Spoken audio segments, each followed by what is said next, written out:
The number one challenge most leaders have is too many initiatives going on at one time. This tool allows you to visualize the number of initiatives, complexity, and impacted stakeholders so you can make it clear what the priorities are.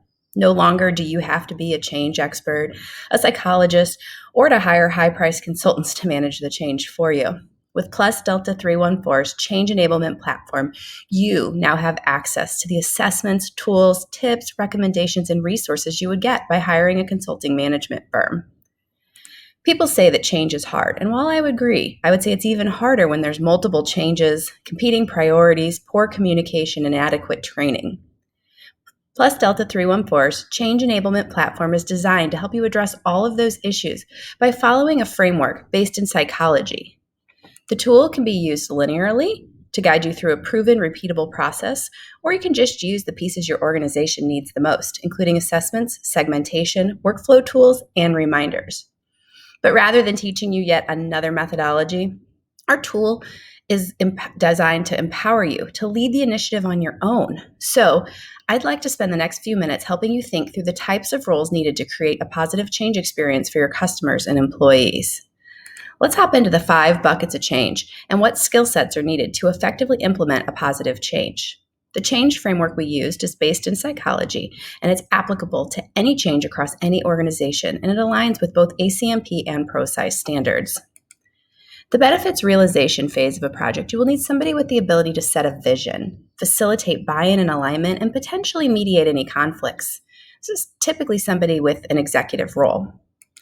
In stakeholder engagement phase, you may need 2 different skill sets. First, you'll want somebody who has a thorough understanding of people and what makes them tick. They will likely have a psychology background or a passion around understanding people, and they'll have great empathy for others. Additionally, in this phase, we often find the need for a business analyst or someone who really likes those detailed documentation and process flows. And this helps everybody ensure that we understand the current process and chart a good, clear path for what new future work will look like at a very detailed level.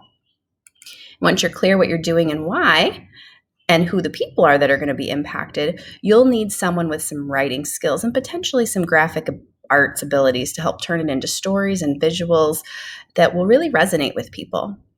You'll also need to ensure that each individual has the skills needed to do the things the new way, which also requires training often. And so you want a good supportive teacher type at this stage.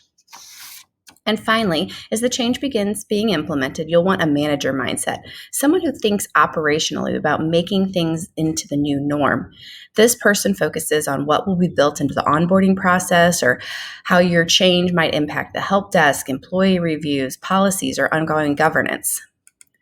In the tool, you get to invite each of these roles, and you guys can collaborate and you can plan, so together you can create more positive change. We believe you and your team are capable of leading change, but if you don't have one of these skill sets, we are here to help.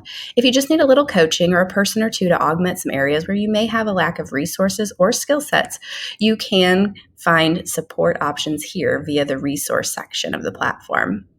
And last but not least, and probably most importantly, you'll want to use the change overview page to keep track of change fatigue, change saturation, and ensure that your priorities are clear. Your employees and your customers will thank you. It's free and easy to use, so click Get Started today. Happy changing!